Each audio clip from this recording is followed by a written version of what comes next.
Olá, irmãos e irmãs, que a graça e a paz do nosso Deus alcance cada um de vocês, onde quer que nesse momento vocês se encontrem, participando desse culto. Se na casa de vocês, que o Espírito Santo possa inundar toda a sua casa, todo o seu lar, com a santa presença de Deus.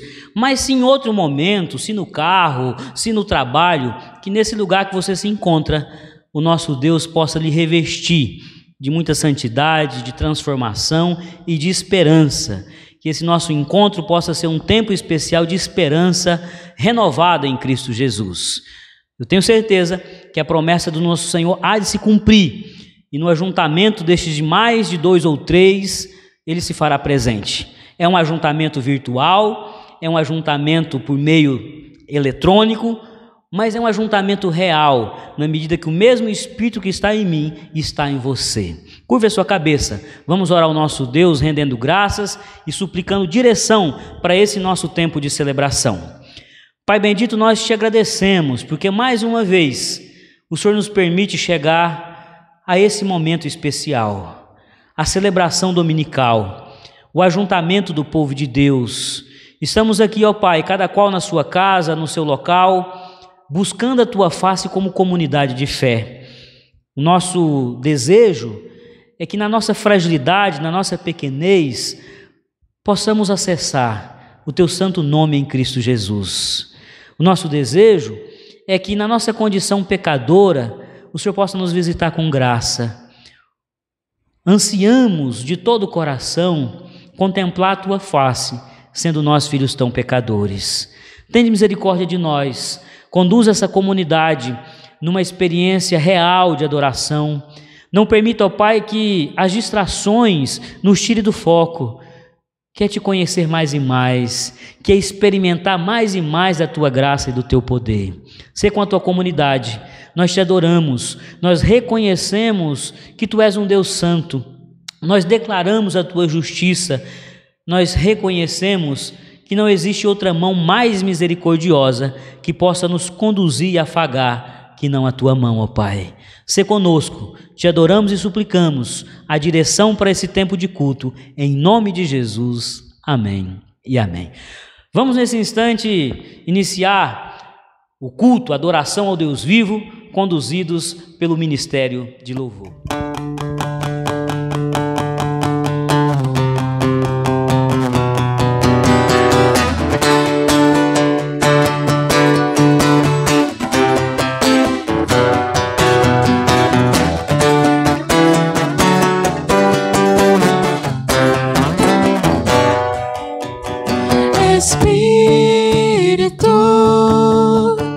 Enche a minha vida, Espírito, enche a minha vida, enche-me com Teu poder, pois de Ti eu quero ser. Espírito, enche o meu ser. Espírito, enche a minha vida, Espírito, enche a minha vida, enche-me com Teu poder, pois em Ti eu quero ser. Espírito, enche o meu ser. As minhas mãos eu quero levantar e em louvor te adorar. Meu coração eu quero derramar diante do Teu altar.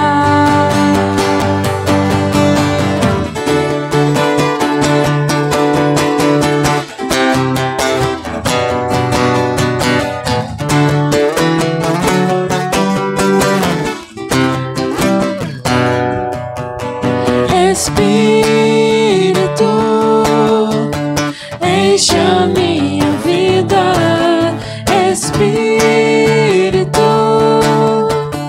enche a minha vida, enche-me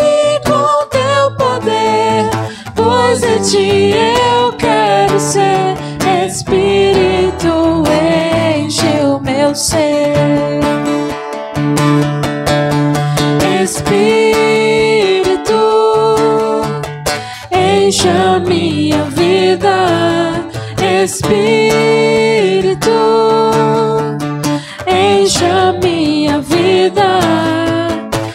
Enche-me com teu poder, pois em ti eu quero ser. Espírito, enche o meu ser. As minhas mãos eu quero levantar e em louvor te adorar. Meu coração eu quero derramar diante do teu altar. As minhas mãos eu quero levantar e em louvor te adorar. Meu coração eu quero derramar diante do teu altar. Diante do teu altar.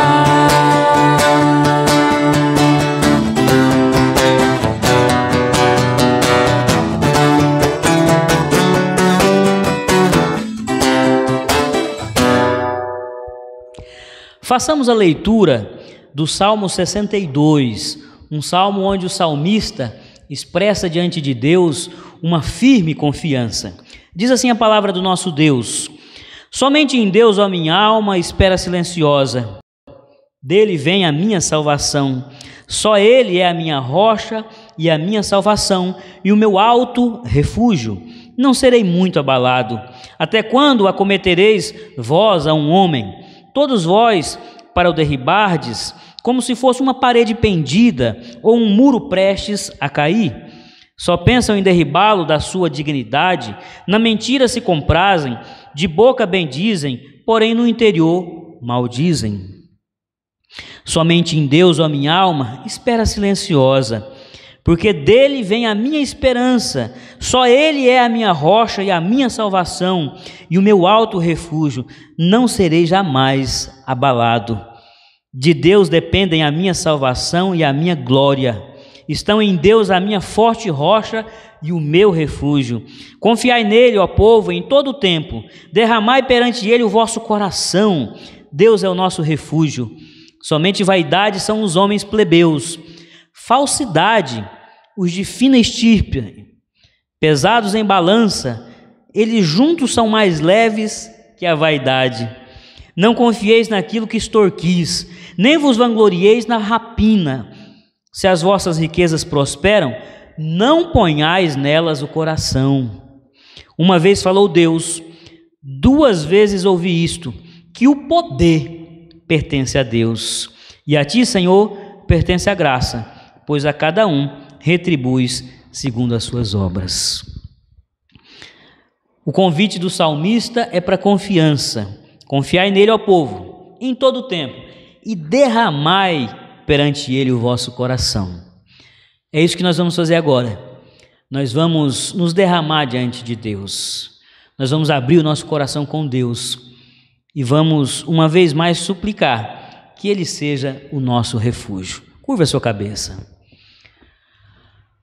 Pai, nós queremos, tal qual nos convida o salmista, derramar o nosso coração diante do Senhor. Em nosso coração existe vaidade, como disse o salmista. Em nosso coração existe falsidade, como disse o salmista. Em nosso coração existe um apego às riquezas, como nos orientou o salmista que não fizéssemos. No nosso coração existe muitas vezes outros desejos ainda piores. Desejo de vingança, desejo, ó Deus, de ver a ruína do outro. Mas queremos nos derramar diante do Senhor, suplicando um coração puro, suplicando a Deus que tudo o que não procede de Ti seja retirado em nome de Jesus, suplicando a Deus que em nós possa haver tão somente um desejo contínuo de te buscar, de te conhecer, de viver para ti, de te adorar.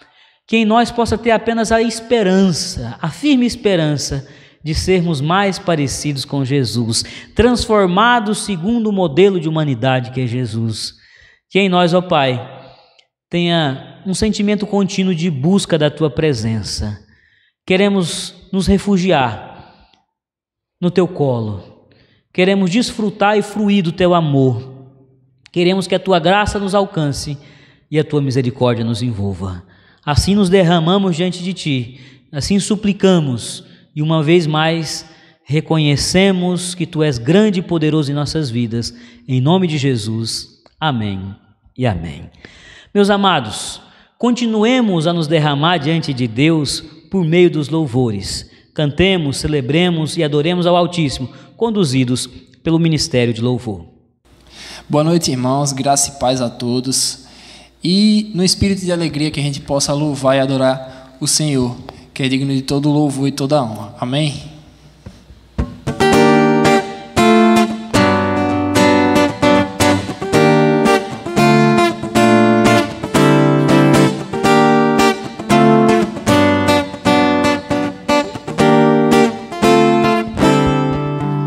O meu Deus é maior que os meus problemas, eu não temerei. Com Jesus eu vou além, ainda que a figueira não floresça e não haja fruto na videira. Eu não temerei não, eu sei que para além das nuvens o sol não deixou de brilhar, só porque a terra escureceu. Oh, oh, oh, a minha vida está em Deus, eu sei que tudo posso em Deus.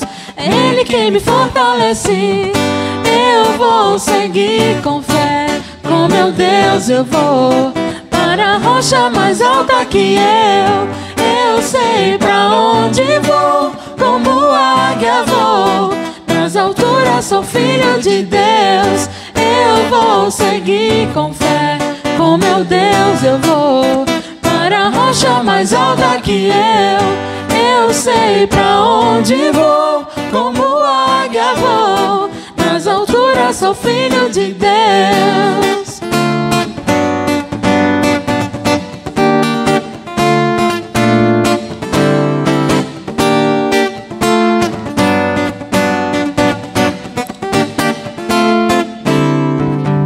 O meu Deus sabe tudo que eu preciso pra sentir a paz dentro do meu coração, ainda que a lua adormeça e não haja o brilho das estrelas. Eu não temerei não, pois sei que para além das nuvens o sol não deixou de brilhar, só porque a terra escureceu.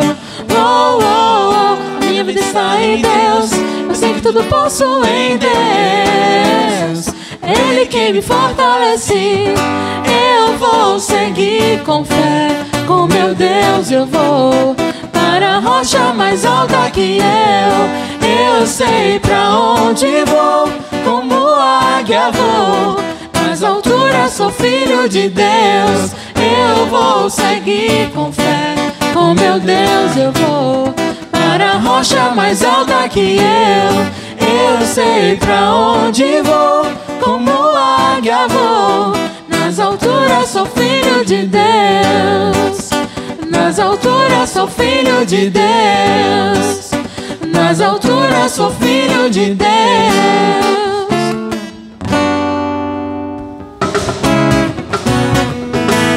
Glória ao Filho, glória ao Filho de Deus, glória ao Filho, glória ao Filho de Deus, glória ao Filho, glória ao Filho de Deus, Jesus.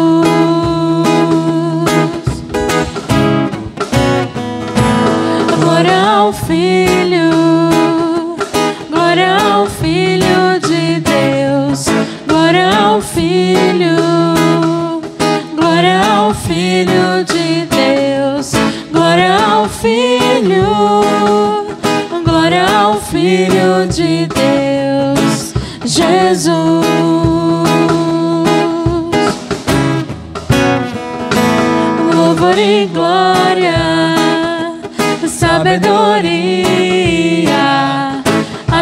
de graça, honra, poder e força, só Ele é digno. Glória ao Filho de Deus, Jesus.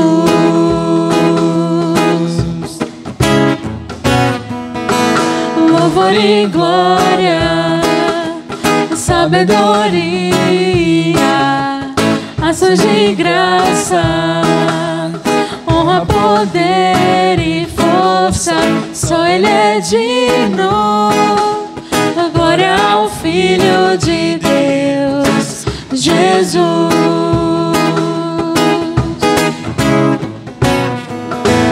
Glória ao Filho, glória ao Filho de Deus, glória ao Filho, glória ao Filho de Deus, glória ao Filho, glória ao Filho de Deus, Jesus.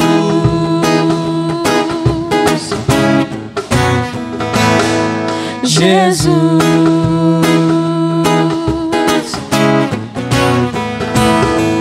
Jesus.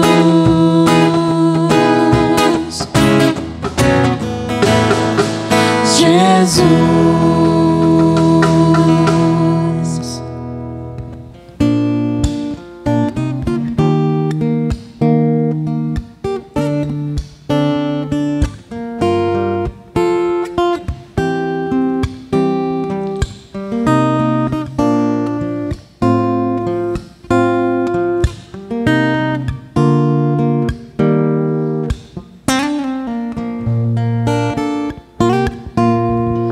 Espírito Santo, ore por mim, leve pra Deus tudo aquilo que eu preciso. Espírito Santo, use as palavras que eu necessito usar, mas não consigo. Me ajude nas minhas fraquezas, não sei como devo pedir. Espírito Santo, vem interceder por mim. Todas as coisas cooperam para o bem daqueles que amam a Ti. Espírito Santo, vem orar por mim. Estou clamando, estou pedindo, só Deus sabe a dor que estou sentindo. Meu coração está ferido, mas o meu clamor está subindo. Estou clamando, estou pedindo, só Deus sabe a dor que estou sentindo. Meu coração está ferido, mas o meu clamor está subindo.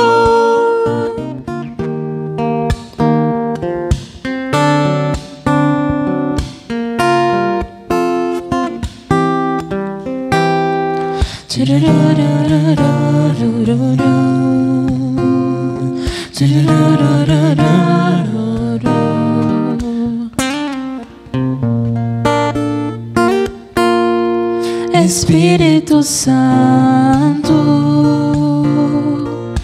ore por mim. Leve pra Deus tudo aquilo que eu preciso. Espírito Santo, use as palavras que eu necessito usar, mas não consigo. Me ajude nas minhas fraquezas. Não sei como devo pedir. Espírito Santo, vem interceder por mim. Todas as coisas cooperam para o bem daqueles que amam a Ti. Espírito Santo, vem orar por mim. Estou clamando, estou pedindo, só Deus sabe a dor que estou sentindo. Meu coração está ferido, mas o meu clamor está subindo. Estou clamando, estou pedindo, só Deus sabe a dor que estou sentindo. Meu coração está ferido, mas o meu clamor está subindo.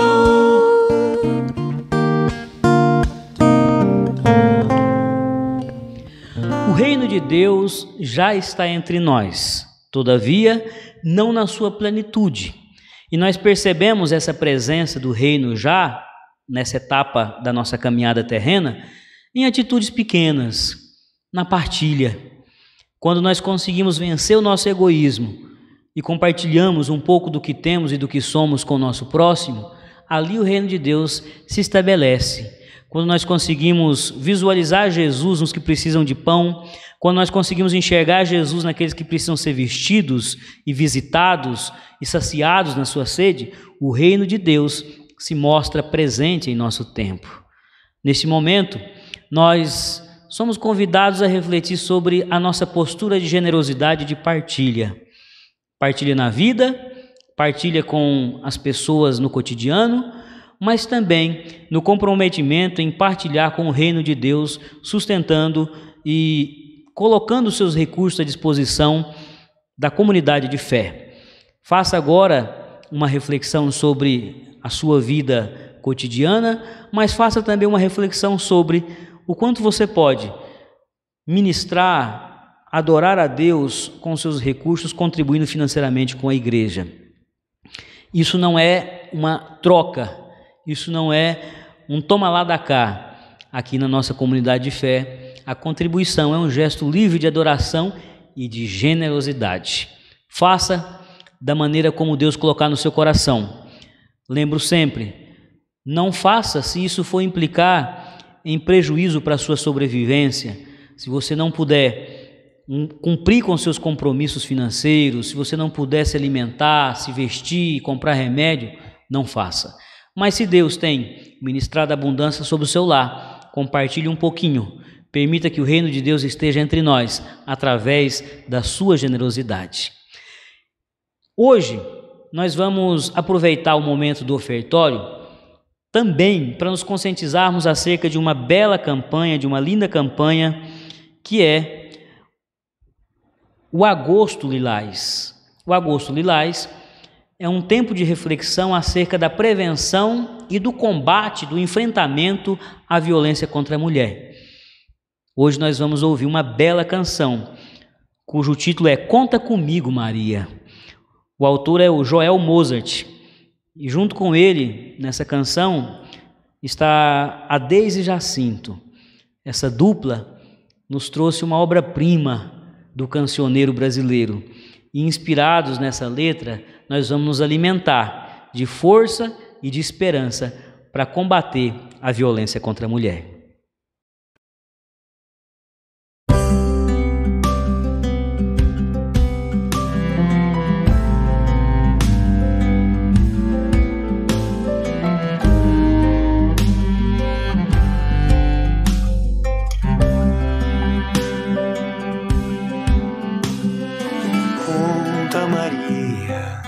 Revela o segredo que roubou a tua alegria, que dói no meu peito olhar e te ver tão aflita, por trás do sorriso que esconde teu pranto, Maria. Canta, Maria, quebra o silêncio deve calar o teu canto, Maria. E só Deus conhece o tamanho da tua agonia. Denuncia que tua voz é poder de lutar contra essa covardia. E nada no mundo supera o valor de uma vida. Lembra que não tá sozinha.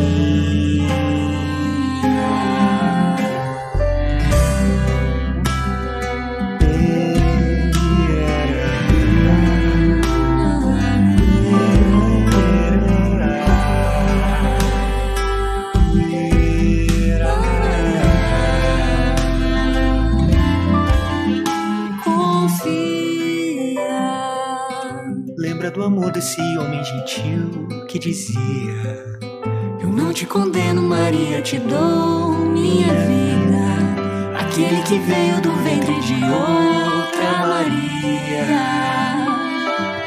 Denuncia que tua voz é poder de lutar contra essa covardia. E nada no mundo supera o valor de uma vida. Lembra que não tá sozinha.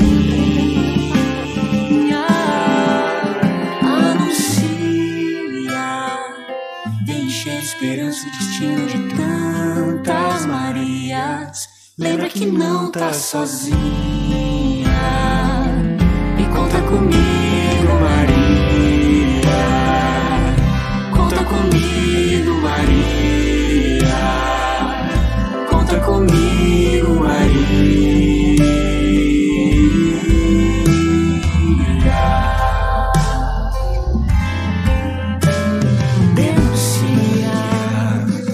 Tua voz é poder de lutar contra essa covardia. E nada no mundo supera o valor de uma vida. Lembra que não tá sozinha. Anuncia, vem encher de esperança o destino de tantas Marias. Lembra que não tá sozinha. E conta comigo, Maria. Conta comigo, Maria. Conta comigo, Maria.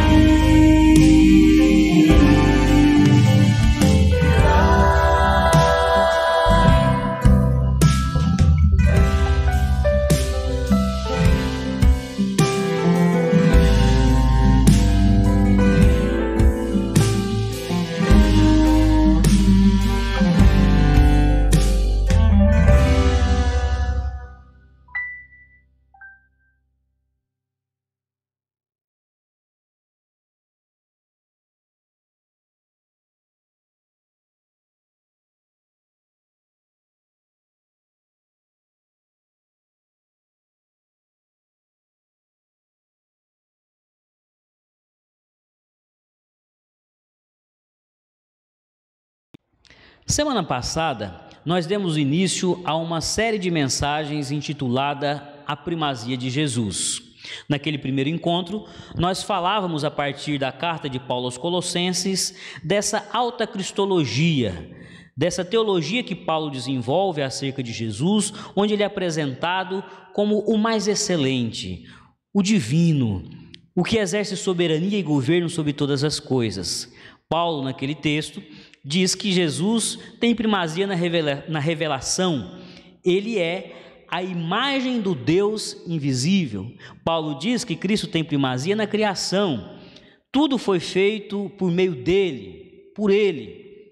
Ele é o primogênito da criação, ele é o herdeiro, a ele foi conferida pela Trindade Santa a condição de exercer domínio, governo sobre toda a criação. Naquele texto também Paulo diz que ele é o cabeça da igreja, ele é o primogênito dentre os mortos, ele foi o primeiro a experimentar a ressurreição, a ele foi dado esse direito, mas ele nos tornou co-herdeiros. Nós temos em Cristo essa honra, esse privilégio também de herdar salvação e vida eterna, ressurreição. Concluímos esse nosso tempo de reflexão naquele encontro falando dos desafios de proclamar, de professar e de viver uma fé onde Cristo tem a primazia. Muitas são as possibilidades de Cristo sair do centro da nossa prática, mas nós devemos perseverar em ter Cristo no centro da nossa espiritualidade. Hoje nós vamos dar continuidade a essa série de mensagens, a primazia de Jesus, falando sobre a primazia de Jesus na esperança. Cristo também tem condição primaz naquilo que expectamos, naquilo que aguardamos, naquilo que esperamos e naquilo que hoje vivemos enquanto esperança. Abra a sua Bíblia no Evangelho de Mateus, capítulo 22, faremos leitura a partir do verso 23. Naquele dia, aproximaram-se dele alguns saduceus que dizem não haver ressurreição e lhe perguntaram: Mestre, Moisés disse, se alguém morrer, não tendo filho, seu irmão casará com a viúva e suscitará descendência ao falecido. Ora, havia entre nós 7 irmãos. O primeiro, tendo casado, morreu e não tendo descendência, deixou sua mulher e seu irmão. O mesmo sucedeu com o segundo, com o terceiro, até ao 7º. Depois de todos eles, morreu também a mulher. Portanto, na ressurreição, de qual dos 7 será ela esposa? Porque todos a desposaram. Respondeu-lhe Jesus: errais, não conhecendo as Escrituras e nem o poder de Deus. Porque na ressurreição, nem casam, nem se dão em casamento, são, porém, como os anjos no céu.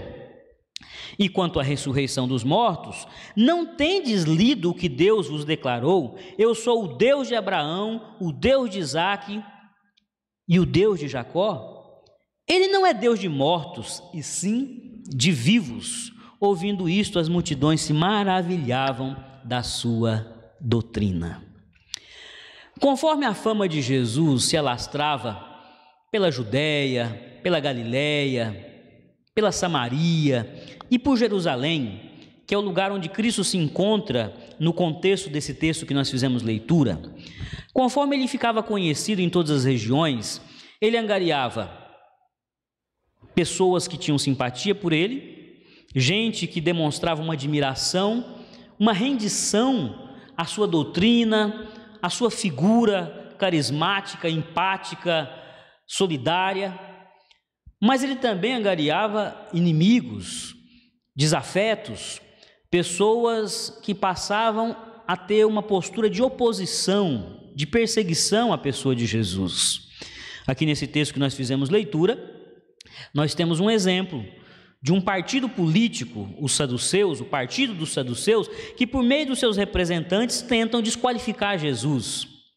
Mas um pouquinho antes, aqui no capítulo 22, nós temos outro partido religioso político de Jerusalém, o partido dos fariseus, que por meio dos seus representantes tentavam colocar Cristo numa condição vexatória, queriam humilhar Jesus.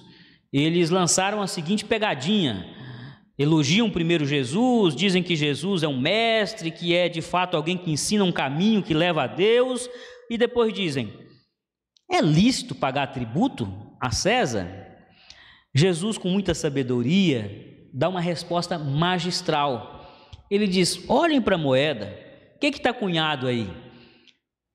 Deem a César o que é de César e deem a Deus o que é de Deus.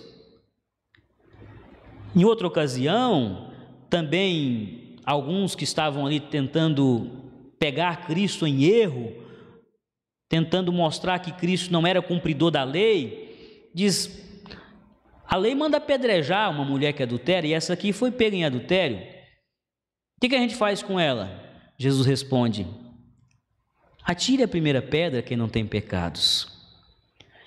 Cristo era, em diversos momentos, em muitas ocasiões, alvo de perseguição.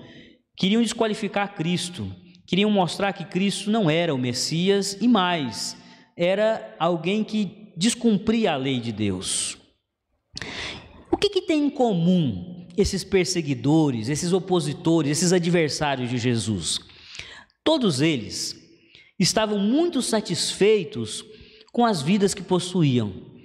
Eles estavam acomodados, confortáveis no seu status quo, na sua condição social. Os saduceus, por exemplo, eram homens muito bem-sucedidos. O partido dos saduceus era composto por pessoas da elite judaica, a elite leiga, comerciantes muito bem-sucedidos, riquíssimos, donos de terra, que tinham verdadeiros latifúndios, e a elite sacerdotal, os sacerdotes importantes do templo, inclusive aquele que era chamado de sumo sacerdote. Logo, estes saduceus, eles não tinham qualquer simpatia por discursos, por líderes, por pessoas que quisessem modificar a configuração socioeconômica e religiosa que estava posta em Jerusalém. Os saduceus não tinham essa pretensão. Eles estavam num lugar de conforto, numa posição de destaque. Eles eram pessoas que tinham honra, prestígio e dinheiro. Eram pessoas de recursos materiais. Os fariseus, por sua vez, segundo os estudiosos do Novo Testamento, podem ser enquadrados no que hoje nós chamamos de classe média, a classe média dos nossos dias. Eles não eram ricos, poderosos, eles não participavam dessas instâncias de tomada de decisão política, mas também não eram pobres, não eram pessoas despossuídas, não eram pessoas que viviam à margem da sociedade. Eles não eram humilhados por sua condição social, econômica e religiosa. Eles, ao contrário dos saduceus, que não criam na ressurreição, eles criam na ressurreição. Os saduceus não criam na ressurreição por dois motivos. Os saduceus diziam o seguinte: não consta na lei algum ensinamento sobre ressurreição. Eles eram literalistas. Eles queriam que estivesse expressamente contida na lei uma palavra, um ensino que pudesse dar de fato margem para crer na ressurreição. Por não ter expressamente, eles não criam na ressurreição, mas não criam também porque não tinha porquê eles almejarem uma vida de justiça, uma vida de paz, uma vida de conforto no porvir, após a morte. Eles já tinham, na ótica deles, uma vida que lhes era plena. Já os fariseus criam na ressurreição, mas criam na ressurreição como uma continuidade dessa vida. Ou seja, a ressurreição era uma mera transição. Eles continuariam a ter, lá na vida eterna, essa mesma condição que eles já tinham. Na condição de cumpridores da lei, eles fizeram por merecer, na vida eterna, desfrutar de conforto, de paz. E aqueles que eram simpatizantes de Jesus, aqueles que abriam o coração para a mensagem de Jesus, o que eles tinham em comum? Eles eram insatisfeitos. Se os detratores de Jesus estavam satisfeitos com a vida que tinham e viam em Jesus um perigo, um risco à sua condição, os que acolhiam de todo o coração a mensagem de Jesus não estavam nada satisfeitos com a vida que possuíam. Havia uma insatisfação econômica, tinham pouco para viver, eram explorados pelos impostos de Roma, os impostos do templo, eram muitas vezes tornados escravos para pagar as dívidas, eram pessoas insatisfeitas com a espiritualidade, porque para acessar Deus eles precisavam ir ao templo e pagar um alto preço para que os sacerdotes oferecessem sacrifícios por eles, os apresentassem diante de Deus. Os insatisfeitos eram aqueles que abraçavam a mensagem de Jesus, porque viam na mensagem de Jesus uma fagulha de esperança. Era como um sol numa noite escura, numa vida marcada pelo sofrimento, pela opressão. A característica comum aos que olhavam para a mensagem de Jesus e declaravam o que o evangelista Mateus registra no verso 33, as multidões se maravilhavam da sua doutrina. Qual é a característica desses que se maravilhavam? Eram despossuídos, eles não estavam satisfeitos, eles não se sentiam confortáveis nessa vida. E por mais de uma vez, essa fala que é registrada aqui por Mateus, se maravilhavam da sua doutrina, por mais de uma vez isso ocorre. Logo após o Sermão do Monte, aquele sermão extraordinário que Cristo pregou, quando ele desce do monte, quando ele conclui a sua exposição, o evangelista registra igualmente que a multidão estava maravilhada, porque naquele sermão Jesus fala de esperança. Naquele sermão, Cristo profere as chamadas bem-aventuranças. Bem-aventurado quem tem sede, quem tem fome de justiça, ou seja, quem não está saciado, quem não está satisfeito com o status quo, com a configuração econômica, social, religiosa que estava posta.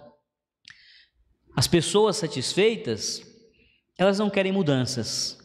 As pessoas que estão confortáveis no seu mundinho, no seu paraíso aqui na terra, elas não veem em Cristo uma possibilidade de esperança, de mudança. Mas os desvalidos, os pobres e necessitados, os marginalizados, quando ouviam Jesus, quando viam Jesus, acolhiam aquela doutrina maravilhosa, que era mais do que uma construção teórica, teológica. Era uma mensagem de esperança. Nós não podemos entender que essa observação que o evangelista faz, se maravilhavam da doutrina, é um atestado de intelectualidade de Jesus. O que o evangelista está atestando, o que ele está reproduzindo, não é um sentimento dos ouvintes de Jesus que ele era um extraordinário intelectual apenas. Sim, Cristo de fato era um homem com elaboração teológica muito sofisticada. Cristo fazia sínteses, ele estabelecia uma visão sobre Deus e sobre a vida extraordinária, inigualável. Eu citei há pouco aquela fala extraordinária dele sobre a mulher chamada adúltera. Ele estava ali no que aparentemente era uma sinuca de bico, e ele sai teologicamente daquela situação com brilhantismo. Atire a primeira pedra, quem não tem pecado. Ele era assim intelectualmente brilhante. Todavia, o que faz com que os seus ouvintes emitam um parecer muito favorável não é o brilhantismo acadêmico. O que os ouvintes de Jesus percebiam era esperança. Essa esperança que fazia com que eles pudessem romper com os discursos do templo, romper com a lógica que era ensinada no templo e abraçar um ensino muito marginal, um ensino de Jesus que não era o oficial. Essa esperança que tinha na fala de Jesus, que fazia com que eles tivessem essa coragem, essa ousadia de romper com as estruturas e abraçar uma proposta nova, a boa nova do reino de Deus, o Evangelho, o Evangelium, a boa mensagem, a boa notícia. É a esperança. Nós não podemos, enquanto igreja, deixar de pregar a esperança. Nós não podemos, enquanto igreja, deixar de levar a esperança. Porque aqueles que estão insatisfeitos vão acolher a esperança que está proposta em Cristo e por Cristo. Nós às vezes reclamamos que os nossos dias é marcado por uma falta de conexão com o sagrado. As pessoas estão assim muito mundanas, estão muito afeitas ao prazer, elas vivem um hedonismo, elas não querem saber das coisas espirituais e elevadas. Nós às vezes achamos que justificar a falta de acolhimento pela baixa qualificação moral, espiritual e humanitária das pessoas justifica não termos um ímpeto missionário mais intenso. Mas nós não podemos abraçar essas justificativas esfarrapadas. Em todos os tempos, em todas as eras, por motivos diferentes, sejam fatores econômicos, como na época de Jesus, fatores sociais, que geravam insatisfação, sejam por fatores existenciais, como é muito comum no nosso tempo. Tem muita gente que está existencialmente perdida, insatisfeita, tirando a própria vida, cometendo esse ato radical e terrível do suicídio. Sejam quais forem os fatores da insatisfação, sempre teremos pessoas que verão em Jesus esse sol, essa luz brilhando na escuridão das suas vidas, vidas que estão extremamente desestruturadas por um fator específico daquele momento, daquela conjuntura, mas por fatores que são comuns a todos, como, por exemplo, o desejo de se encontrar, o desejo de se achar, de encontrar a razão do seu nascimento. Por que eu vim a esse mundo? Por que eu estou aqui? Em todos os tempos, em todas as eras, a igreja tem que entender que a semente da esperança deve ser lançada. Os campos estão brancos, estão maduros. O que são esses campos brancos e maduros que Cristo disse metaforicamente? São os corações insatisfeitos consigo mesmo, com a religiosidade que lhes tem sido apresentada, com a estrutura social opressora, tirana que está posta. Em todos os tempos teremos campos brancos para serem colhidos, e o caminho da colheita é a esperança. Quando nós chegamos com essa esperança viva, que é Cristo, esses insatisfeitos, esses que têm fome e sede de justiça, justiça social, justiça interior, pessoas que estão procurando a sua justiça interior, elas acham que alguma coisa dentro delas é muito injusto, elas são infelizes, elas não têm a vida que pensam merecer. Sempre que a gente chega nesses famintos de sentido e de direção, apresentando Cristo Jesus, a nossa esperança viva, ocorre um encontro lindo de rendição. A igreja não pode abrir mão de ser portadora de boa esperança. Somos, sim, responsáveis por levar uma palavra profética, sim. É preciso que profeticamente cheguemos ao mundo dizendo: uma série de práticas, de valores e princípios que vocês cultivam são contrários ao projeto de Deus revelado em Jesus? Sim. É missão da igreja ser profética, mas ato contínuo nós devemos apresentar Jesus como esperança viva, porque assim como nesse período onde os necessitados de toda ordem, necessitados de toda ordem, pobres de toda ordem, viu em Jesus um caminho de esperança, ainda hoje nós temos que perseverar em levar esperança. Mas qualquer esperança, qualquer palavra que gere uma expectativa momentânea e efêmera, não.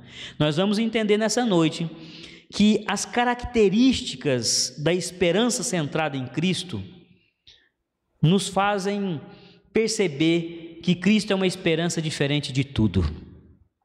Primeira característica da esperança centrada em Cristo, a esperança que tem Cristo como primazia, é uma esperança que reside na transformação do ser humano. No texto que nós fizemos leitura, os saduceus lançam para Jesus uma armadilha. Eles usam um texto bíblico onde existia um mandamento, uma determinação de que aquela mulher que ficou viúva sem ter filhos fosse desposada por outro irmão e por outro irmão até que ela pudesse ter filhos. E aí eles lançam uma pegadinha. E essa mulher, desposada por vários homens, legitimamente, conforme a lei, quando chegar lá no céu, na eternidade, depois da ressurreição, será esposa de quem? E aí Cristo diz: vocês erram porque não conhecem as Escrituras e porque não conhecem o poder de Deus. Cristo, percebendo que aquela pergunta ela era capciosa, ele diz: vocês não creem na ressurreição porque vocês não conhecem as Escrituras. O projeto de Deus sempre contemplou a vida na sua forma ressurreta. Deus nunca se satisfez com a morte como o estágio derradeiro e cabal do ser humano que Ele criou. Deus sempre lutou pela vida em todos os tempos, em todas as eras. Vocês erram porque vocês querem interpretar literalmente as Escrituras. Vocês querem perceber na letra um indicativo de ressurreição, mas a ressurreição está nas entrelinhas. A ressurreição está no modo como Deus se revelou ao ser humano, comprometido com a vida. Vocês erram porque não conhecem o poder, que é Ele mesmo. Ele é o poder, nem as Escrituras e nem o poder. Cristo é o poder de Deus encarnado. Por mais que Ele tenha tido na sua passagem terrena uma vida muito humilde, uma vida muito simples, longe da ostentação, da pompa, do glamour e da grandeza dos palácios, Cristo é sim o poder de Deus para salvar todo aquele que crê. Cristo diz: vocês não conhecem nem as Escrituras nem o poder, porque em verdade, na ressurreição, nem se casam, nem se dão em casamento. São, porém, como os anjos no céu. Nós nos apegamos a essa primeira parte do versículo porque ela é curiosa. Nós fazemos a seguinte interpretação: está vendo?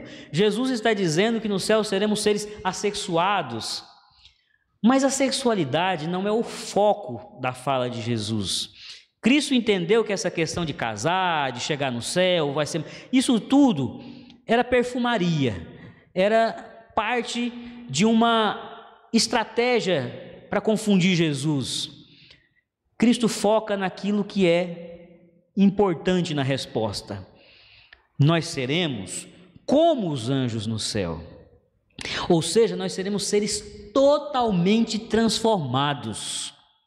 A nossa nova condição, a nossa estrutura espiritual, a nossa estrutura moral, a nossa estrutura existencial será de seres novos, a semelhança de anjos. Ele não disse anjos, ele disse como, no sentido de semelhante. O propósito de Deus não é nos tirar a humanidade e nos fazer entrar no céu seres angelicais, com asinhas. Não. O nosso credo apostólico diz que nós cremos na ressurreição do corpo. Continuaremos a ser gente, seremos humanos, mas absolutamente transformados.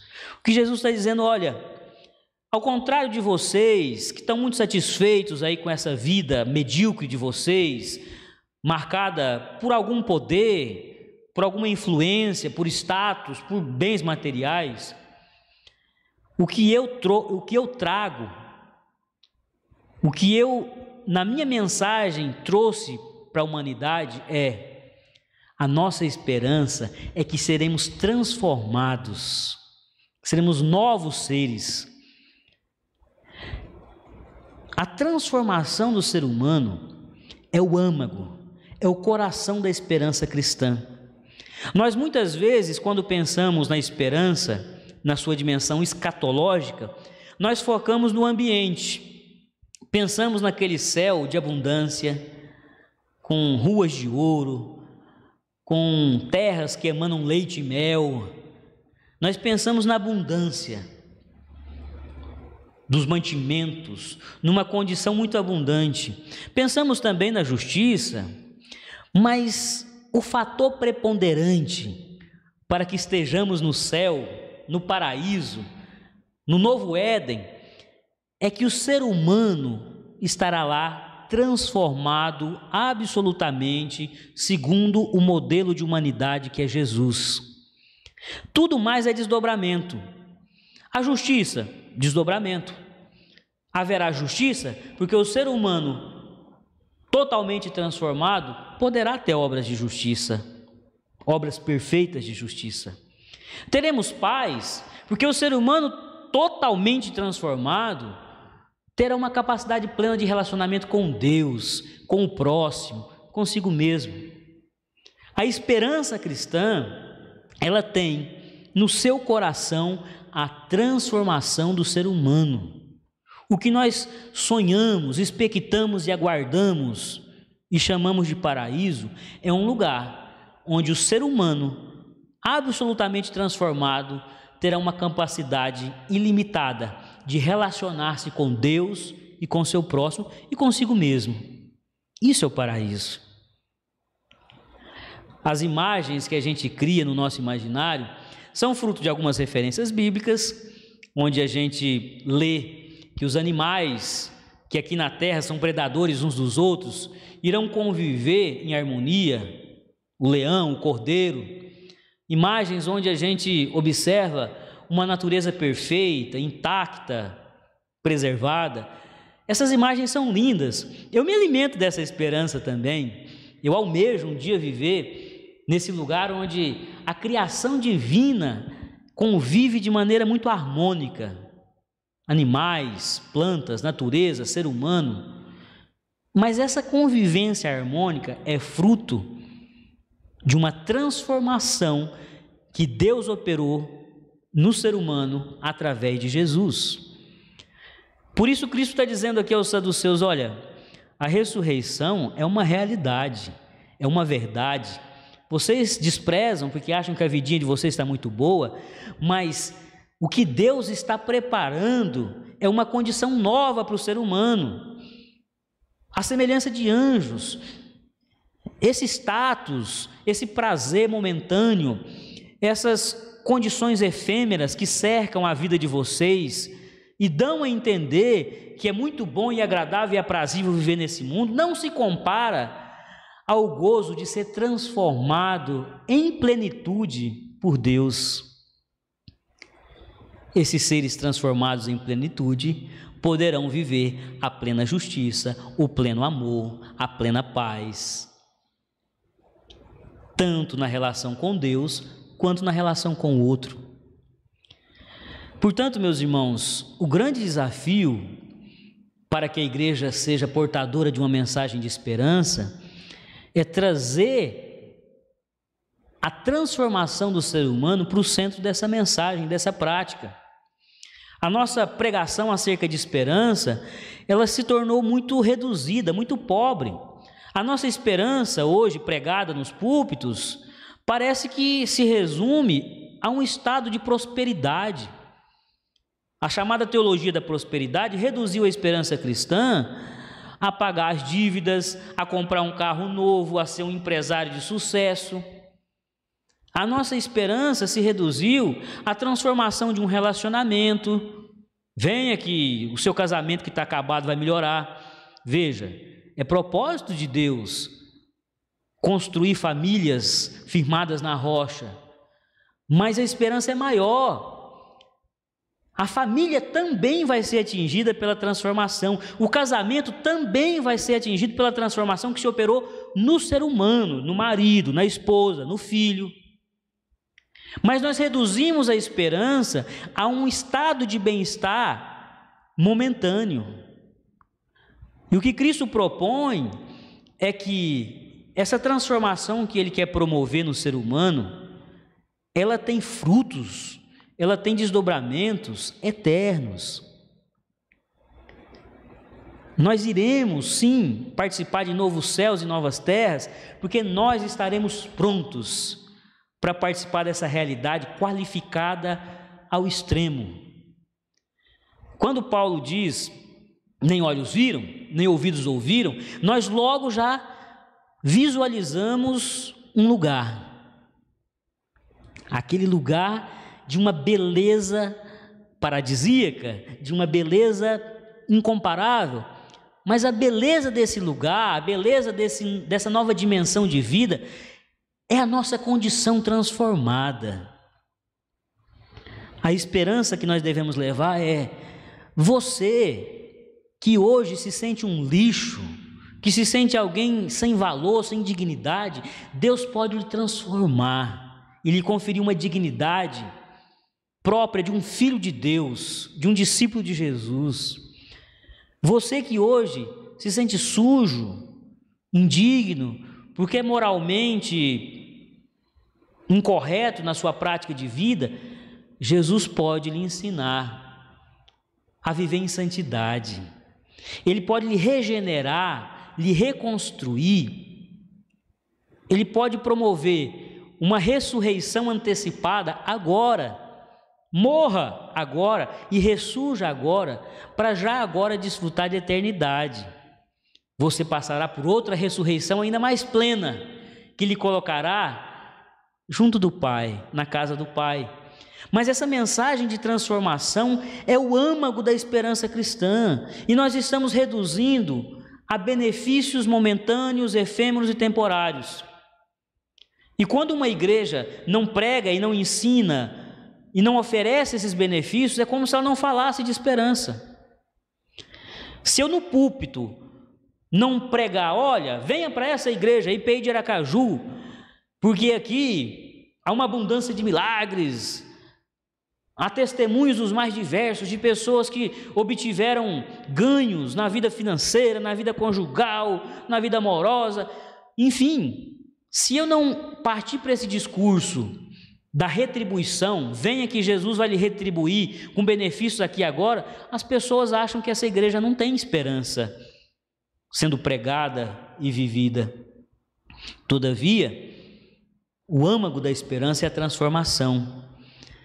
Quando Jesus diz, olha, a ressurreição é a nossa esperança, porque nós seremos transformados, nós seremos colocados numa condição de seres absolutamente novos. O melhor ser humano, o ser humano mais honrado, mais zeloso da lei, o fariseu mais aplicado em obedecer à lei, o saduceu mais importante, não se compara ao ser humano mais humilde, mais simples e modesto, que será colocado no reino dos céus, nessa nova condição, com um corpo glorificado, com uma existência renovada, segundo Cristo Jesus. A transformação é a nossa esperança. Mas outra característica dessa esperança centrada em Cristo é a vitória absoluta da vida. No texto que nós fizemos leitura, Jesus segue dizendo, e quanto à ressurreição dos mortos, não tendes lido o que Deus vos declarou? Eu sou o Deus de Abraão, de Isaque, de Jacó, e não é Deus de mortos, não é Deus de mortos, e sim de vivos. A esperança centrada em Cristo, ela também tem como pilar, lá no âmago, no coração dessa esperança, também está embutido o seguinte axioma, a seguinte verdade: a vida vencerá a morte em todas as suas faces. A esperança cristã é que sim, a vida há de vencer todas as facetas da morte. A morte física, sim, mas a morte moral, pessoas que moralmente vão se desintegrando, vão cada vez mais se distanciando da dignidade, da santidade proposta por Deus em Jesus. Pessoas que vão se desumanizando, é uma forma de morte. Elas vão se desumanizando, elas vão se animalizando, vão tendo comportamentos, sentimentos que não são próprios de um ser humano. Outra faceta da morte é a perda da dignidade. A morte que se manifesta numa casa muito pobre, numa ausência de alimento sobre a mesa. A morte que se manifesta numa família muito humilde, numa ausência de remédios para curar uma enfermidade. São facetas dessa morte que se insere nas estruturas sociais opressoras, essa morte que se insere nessas estruturas governamentais corruptas, essa morte que se insere no egoísmo humano, que não é capaz de ser empático à dor e ao sofrimento dos desvalidos. A vida vai triunfar sobre todas as faces da morte. Essa é a nossa esperança. Nós somos portadores de uma mensagem onde Deus é o maior entusiasta, é o maior defensor, é o ser mais apaixonado pela vida que existe. O nosso Deus não tem prazer na morte. O nosso Deus não tem gozo em ver alguém morrendo processualmente, aos poucos. Deus não tem prazer nenhum em ver alguém morrendo fisicamente, dando o seu último suspiro. O nosso Deus tem prazer na vida, porque Ele é Deus de vida.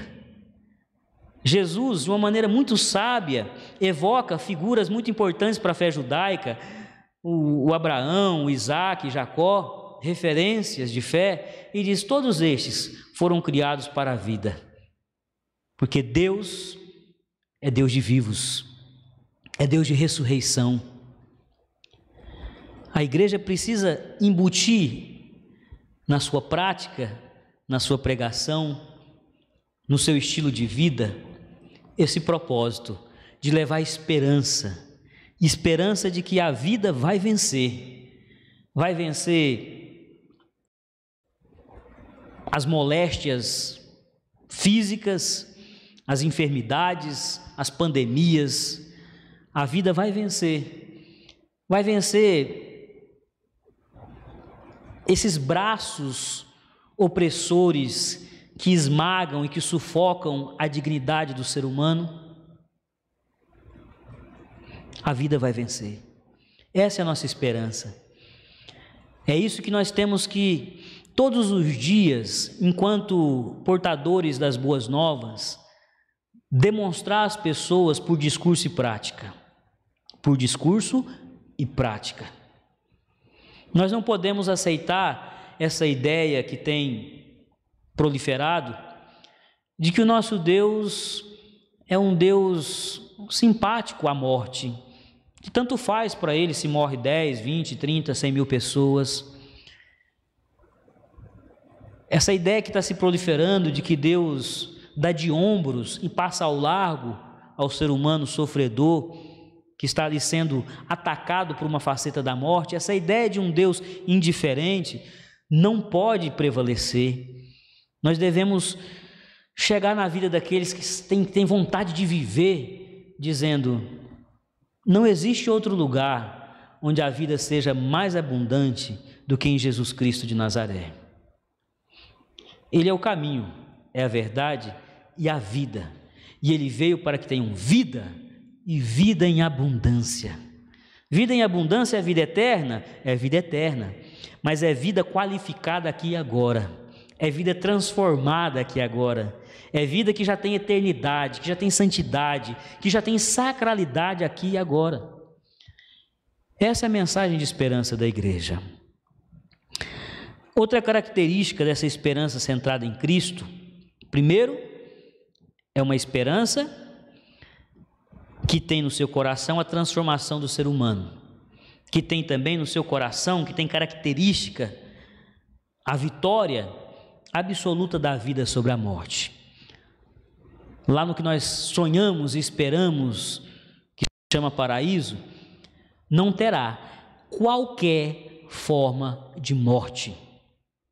A vida plena vencerá e triunfará em todos os lugares, em todos os cantos do universo.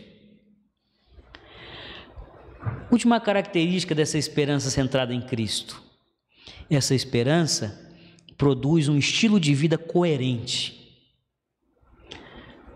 Essa esperança, ela me conecta com um estilo de vida coerente com o que eu espero.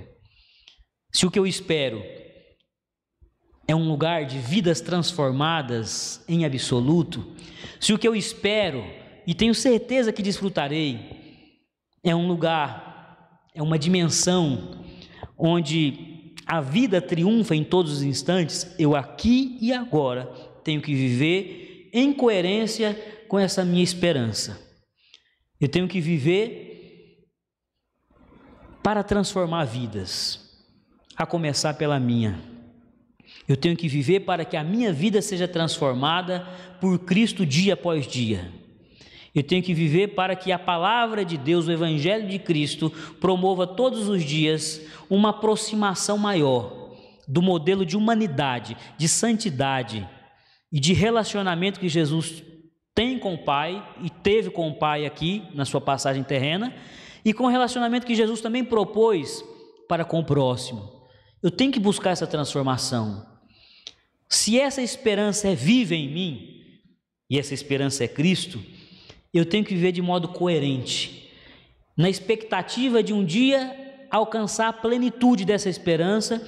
Eu agora, nesse momento, nesse instante, eu quero antecipar, eu quero viver, ainda que de maneira parcial, limitada, um pouco dessa esperança que alimenta o meu coração, que dá sentido para a minha vida. Essa coerência, ela é característica da esperança cristã. Não é possível ser portador dessa esperança, tomar posse dessa esperança, viver por essa esperança, sem que ela não influencie diariamente todo o meu ser. Aqueles que têm a sua vida pautada por essa esperança, têm uma alegria inenarrável em perceber uma pessoa sendo transformada por Cristo. Perceber uma pessoa se distanciando de um modelo de vida autodestrutivo que lhe leva à morte e se aproximando de um modelo de vida cada vez mais pleno de Jesus e abundante da zoe, da vida espiritual que Cristo nos fornece. Mas alguém também que é coerente com a esperança que abraçou, luta pela vida de todo o coração, não se satisfaz, não se contenta, enquanto não perceber que uma situação de morte que lhe era possível ser transformada, cuja sua intervenção seria eficaz, ele não satisfaz enquanto ele não contribui, ele não milita, ele não se integra àquela situação para transformar, para que a vida triunfe. Essa coerência, meus irmãos e minhas irmãs, tem faltado muito à Igreja de Cristo. Uma igreja que é guiada pela esperança viva que é Cristo Jesus, não pode coadunar, referendar e reproduzir discursos e práticas de morte. Uma igreja que é movida, que ela é alimentada pelo sonho da transformação do ser humano, não pode se conformar com a mediocridade moral e ética do ser humano. Ah, não, mas aqui no mundo é assim mesmo. Aqui no mundo é assim que as coisas funcionam. Lá no céu não, lá no céu vai ser diferente. Até dentro da igreja também tem que ser diferente. Mas lá fora, lá a corrupção pode correr solta, lá a desumanidade pode correr solta, lá tudo pode ser contrário ao que é proposto pelo reino de Deus. Não. Nós temos como alvo a esperança que nos foi proposta em Cristo. E essa esperança nos faz orar: seja feita a tua vontade aqui na terra como é no céu. No céu, esses seres angelicais, que nós seremos a semelhança deles, segundo Jesus aqui falando com os saduceus, lá no céu, todos dizem amém, assim seja, obedecem e vivem a vontade de Deus. E nós aqui na terra trabalhamos em nosso próprio coração, na nossa própria constituição, buscamos a palavra, oramos, nos consagramos, para que tenhamos condição de já nesse momento ser um executor da vontade de Deus, fazer a vontade de Deus. Aqui na terra, nós já tentamos de todas as formas proteger a vida. Nós vibramos, nós nos alegramos, nós celebramos sempre que a morte é derrotada. A morte que oprimia por meio de um vício, a morte que oprimia por meio de um preconceito, de uma violência, a morte que diminuía uma pessoa que era vítima de abuso, de assédio, de violência moral. Aqui nós vibramos todas as vezes que a igreja consegue promover vida nas suas ações e na sua missão, dando pão a quem tem fome, consolando os que choram, se alegrando com os que se alegram, abraçando os excluídos, trazendo para perto aqueles que não são notados, que são desprezados e marginalizados pela sociedade. É uma característica da esperança cristã, a coerência. Dói o meu coração quando eu me flagro incoerente com a esperança que eu abracei. Dói o meu coração quando eu vejo a comunidade de fé que eu faço parte sendo incoerente com a esperança que nós proclamamos. Dói o meu coração quando a minha boca diz uma coisa e a minha prática diz outra. Com a boca eu defendo a vida e com a prática eu corroboro com a morte. Dói o meu coração sempre que eu referendo uma prática que não glorifica a Deus. Sempre que eu vejo o pecado se estabelecendo, sempre que eu vejo o pecado acorrentando uma pessoa e eu não trabalho pela transformação, pelo contrário, de algum modo eu referendo, aquilo dói o meu coração. Eu tenho dito uma frase com muita frequência no púlpito dessa igreja: o pecado não é risível. Todas as vezes que eu dou risada do pecado, eu normalizo o pecado. Todas as vezes que eu dou risada do mal, eu normalizo o mal. Todas as vezes que eu dou risada da injustiça, eu normalizo a injustiça. A gente vê vídeos de pessoas bêbadas, viciadas, numa condição indigna e dá risada. A gente vê o vídeo de um indivíduo que está na Cracolândia, praticamente um zumbi, uma pessoa que já está se movendo sem consciência da vida, e a gente olha para aquilo e normaliza, ainda apelida os craqueiros. A gente olha para o mal e normaliza o mal com frequência, mas a igreja de Cristo, movida por uma esperança viva que é Cristo, ela não pode normalizar o mal, o pecado, a miséria, a injustiça. Não é normal eu comer e o meu irmão não comer. Não é normal o meu filho poder estudar e o filho do meu vizinho não poder estudar. Não é normal eu acessar saúde e alguém do meu lado morrer por falta de assistência médica.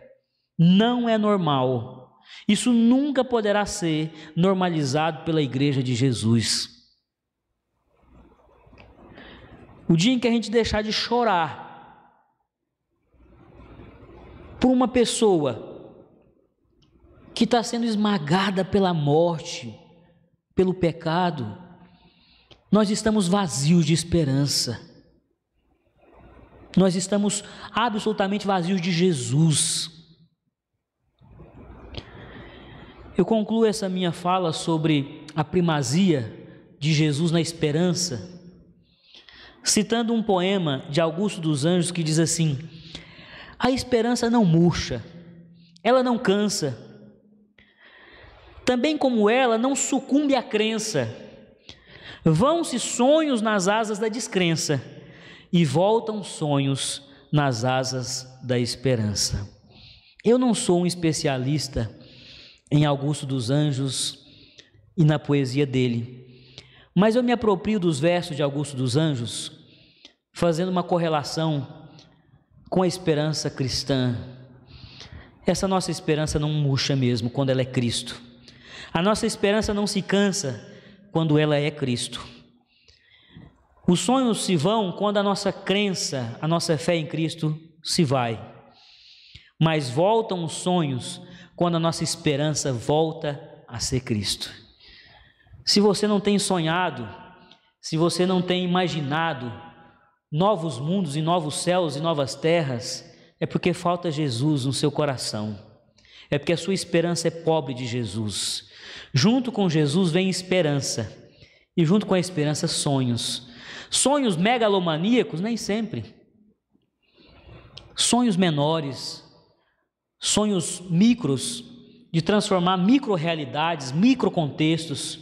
Mas junto com Jesus, nós temos uma esperança que nos faz sonhar. Que Deus nos abençoe e que a nossa esperança tenha Cristo como o primaz, o centro, o excelente, aquele que nos move a sonhar com mundos melhores, com realidades transformadas. Que Deus nos abençoe.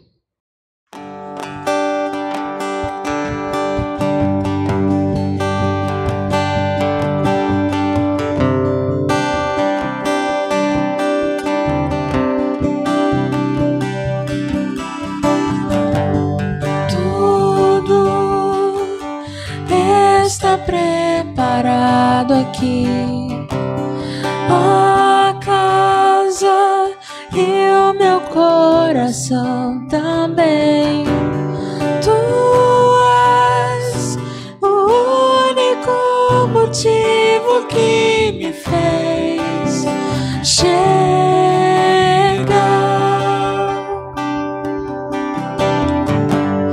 Os filhos já estão chegando aqui. Agora somos 2 ou 3 ou mais. Encontre meu coração disposto a queimar por ti.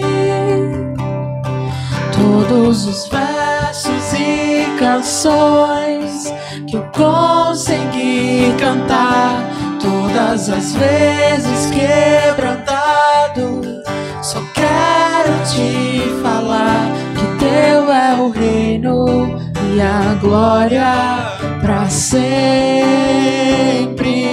Teu é o domínio e o poder. Amém, amém. Teu é o reino e a glória pra sempre. Teu é o domínio e o poder. Amém, amém.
Só tu és santo.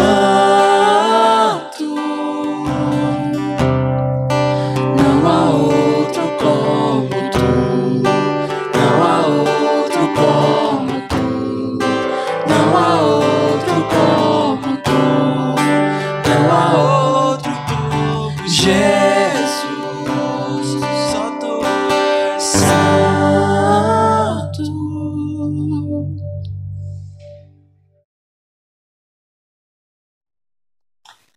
Boa noite, amados irmãos. Nós estamos aqui mais no final de um culto, com o momento da família. E hoje, com a minha família aqui, a irmã Edna, a presbítera Edna. E nós iremos encerrar esse culto cantando Finda-se esse dia.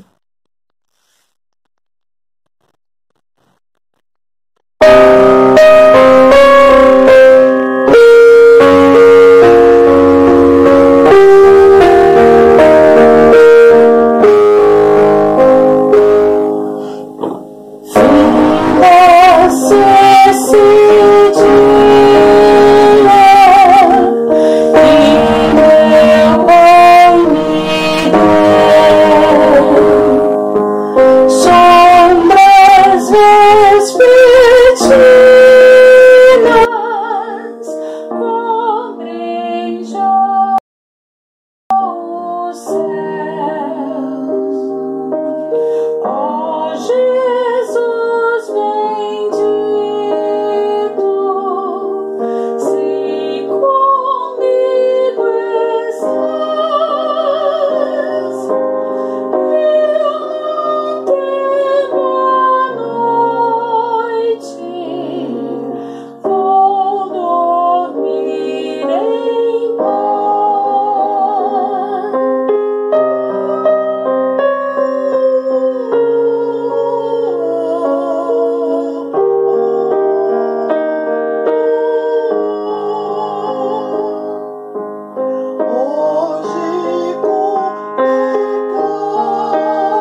A nossa firme e viva esperança é que um dia os nossos ajuntamentos não terão fim. Por enquanto, nós nos somamos, nós nos reunimos como Igreja de Cristo, comunidade de discípulos, e somos dispersos e somos enviados para uma vida de serviço. Mas chegará o dia em que todos nós viveremos eternamente na casa do Pai, em plena comunhão, sem nenhuma interrupção. Aguardemos firmes nessa esperança, vivamos nessa expectativa, pratiquemos dia após dia uma comunhão e um evangelho que é movido por esse desejo de sermos todos família de Deus, eternamente em comunhão com o Pai. Sejamos despedidos com a bênção apostólica. Que a graça do nosso Senhor e Salvador Jesus Cristo, que o amor do nosso Deus Pai e que a comunhão e a consolação do Espírito Santo de Deus repouse sobre a IPI de Aracaju, igreja portadora de uma mensagem de esperança. Repouse sobre os discípulos de Jesus espalhados por esse mundo, sempre vivendo e praticando a esperança. Repouse sobre aqueles que ainda não conhecem a viva, poderosa e transformadora esperança. Que essa bênção alcance, ó Pai, a igreja que já é sua, a igreja que está debaixo das tuas asas, e que essa bênção alcance aqueles que fazem parte da sua família, mas ainda não sabem disso. Assim eu suplico e assim eu ministro essa bênção pela tua graça, hoje e sempre. Amém. Amados, alimente a esperança de que já nesse tempo presente, essa comunidade de fé, IPI de Aracaju, vai voltar a ter uma vida comunitária muito frutífera e dinâmica. Por enquanto, fique em casa. Por enquanto, vamos ser prudentes, vamos nos resguardar, vamos lutar pela vida. Mas no tempo oportuno, Deus há de nos juntar aqui para uma celebração poderosa da esperança que é viva em nosso meio. Fique em casa, o Senhor é conosco.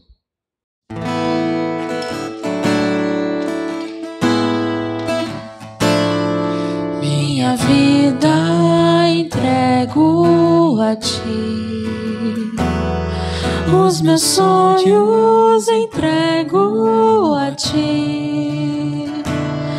Faz de mim vaso novo, com coração novo, vaso de barro em tuas mãos.